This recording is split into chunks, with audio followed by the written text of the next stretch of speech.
So today we're going to be breaking down the stunning upset over reigning world champion and returning NCAA champion Vito Arujau against freshman from Lehigh, Ryan Crookham, who before this weekend didn't even have a starting spot at his school, right? So just a few major points to hit on first before we get into the film.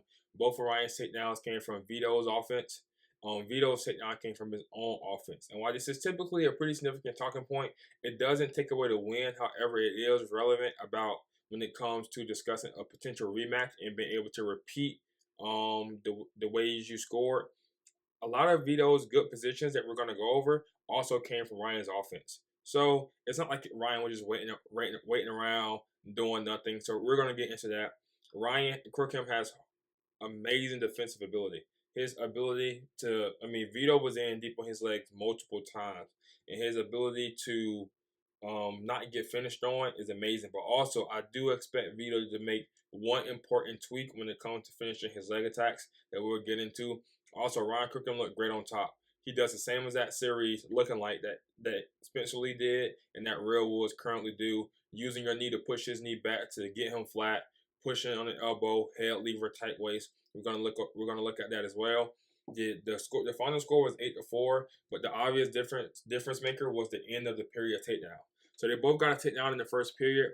However, Crookham got his takedown with short time left, so Vito didn't get his escape point, unlike Crookham. And that 1 point of difference was the difference maker in the match, because going to the third period, Vito's down. Well, in the third period, Vito's down 5-4, and besides it being tied, Vito has to force some type of shot, some type of offense. And that's when Ryan was able to score his second takedown and win 8-4.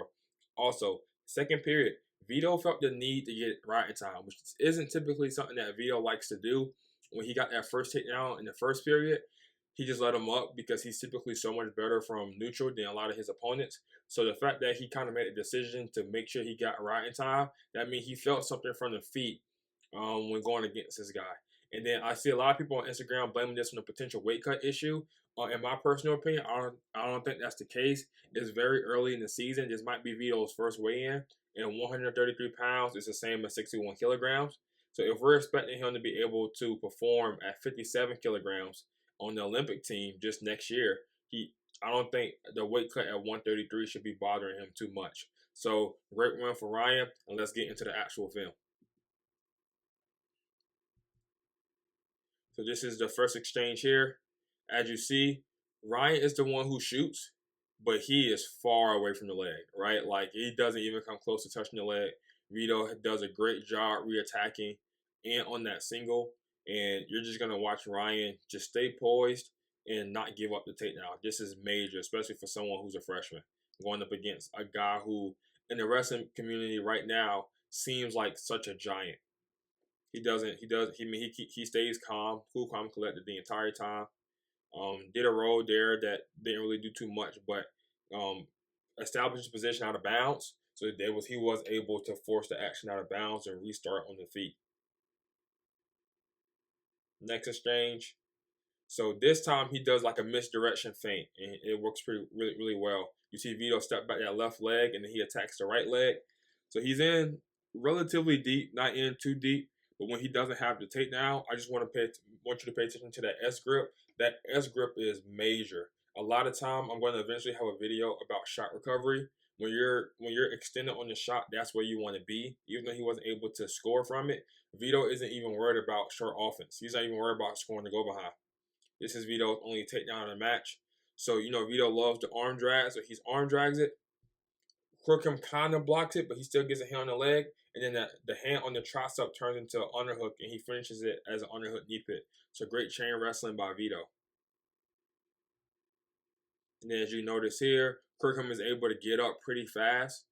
I can't say if that's because Crookham is just great on bottom, or if Vito just didn't feel the need to get right in time based on Vito's ability to ride him in the second period.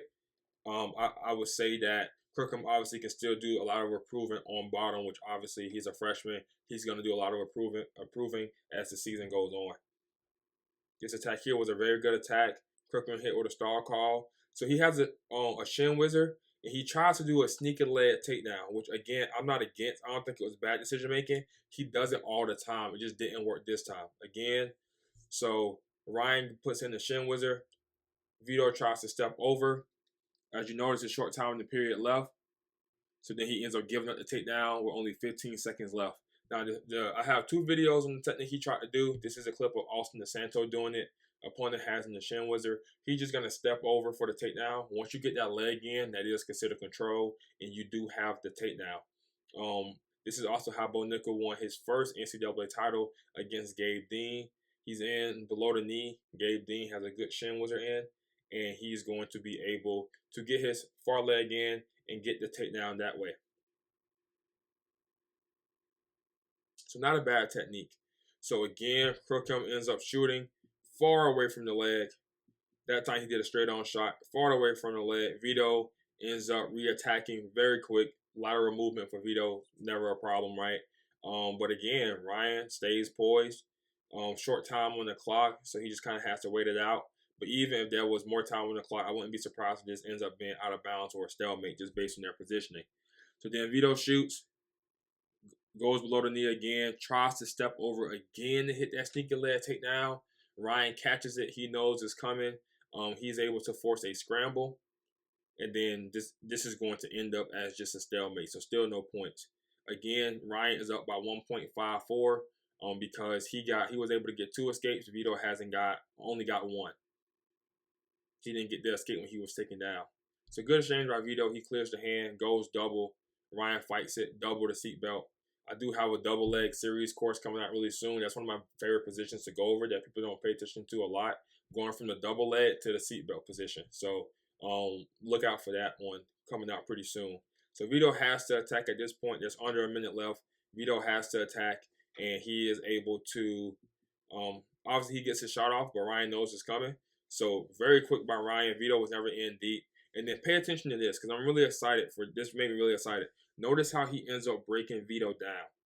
So he's going to switch to a tight waist, push down the elbow or the tricep, and use his own knee to push Vito's knee back and spread him out. And then when Vito ends up posting that hand, he's instantly going to go head lever.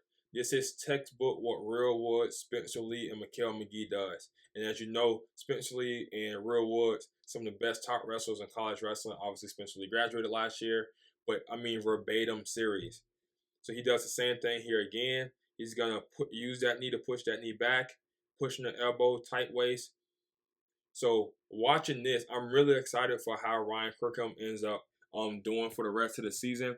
His match that he wrestled before this one, he wrestled his teammate, number 6 or number 7 in the country, Connor McGonigal. So that match wasn't too much just because they're so familiar with each other in the practice room. But I did go back to his first match, and he was running the same series. He actually teched the kid, and the way he teched him was he was doing the tight waist, pushing the elbow, doing an arm chop if they didn't post the hand, using your knee to push his knee back to get him flattened out. That is my favorite top series. I do have a video on that exact top series as well. So as I'm sure he's going to have the starting job now. So as more film comes out on him, I'll do a video with him doing this. So I really hope he doesn't abandon that because sometimes freshmen will do stuff and then they get away from it. Because in my opinion, especially for lightweights, that's the best top series you can do. So thank you guys for watching the video. I'll see you on the next one.